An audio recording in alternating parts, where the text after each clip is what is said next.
from Normal Work Podcast with Dr. Marcin Nazaruk.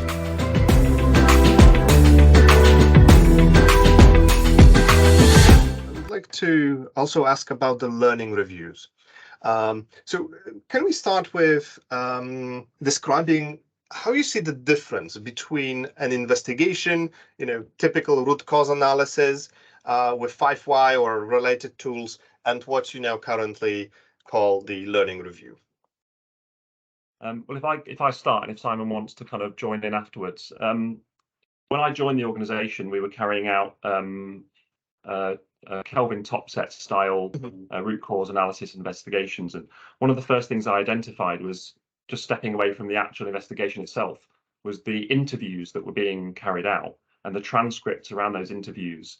The interviewer typically said around 90% of what was transcribed, and the interviewee said about 10%, because the questions would have been very closed, very kind of directive. Why did you do this? Why didn't you do that? And obviously wasn't creating that psychological confidence and trust that Simon's talked about. So that then ultimately led to a very narrow investigation that typically focused on the wrongdoings of the individual. And that root cause analysis approach was all driven on the person. It was all sort of like, let's dig down into the person and what they've done wrong.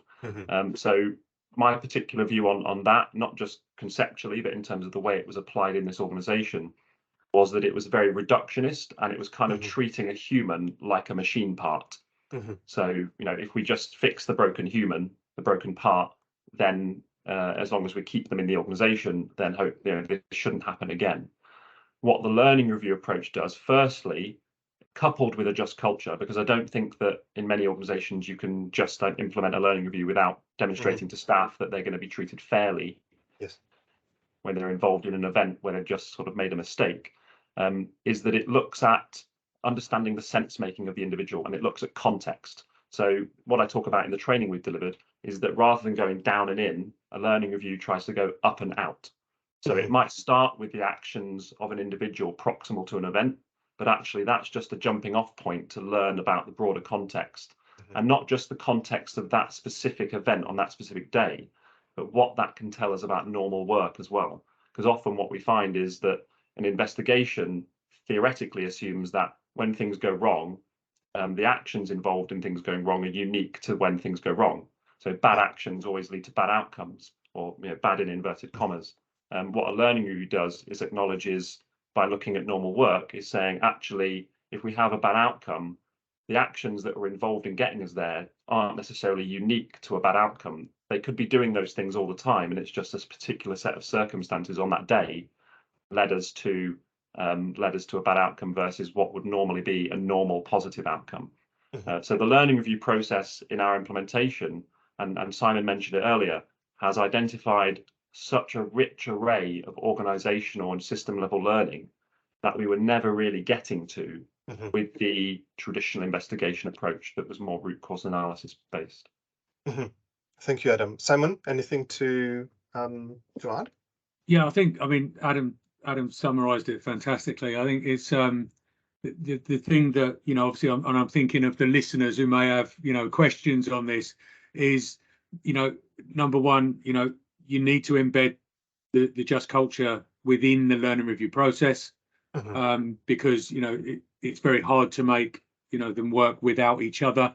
They're quite fundamental to each other as well. But, what you've got, and when you look at the just culture process, and when you're going through a learning review process, is, this is not just a safety driven thing. So, you need to agree almost like a bit of a flow with your HR department, because at a point, if there is a conduct issue that is identified for further exploration, there needs to be elements that go across into the HR world. And that doesn't mean the learning review stops, because you obviously still want to identify learning.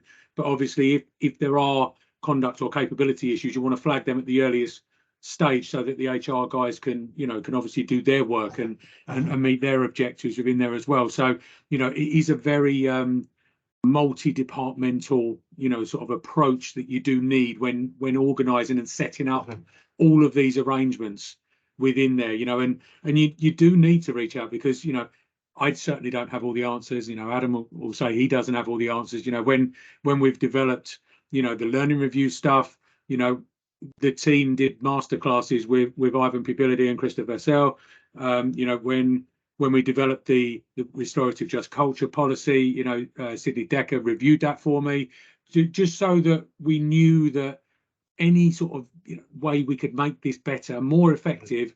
You know, we were reaching out to people, because obviously the more people you reach out to who are experts in these fields, you know, the better product you're going to have in the end, because you can do the context bit around your organization and making it right for your organization. But, you know, there's some fantastic leading academics out there that, you know, that can be utilized and will add so much value, like they have in our products.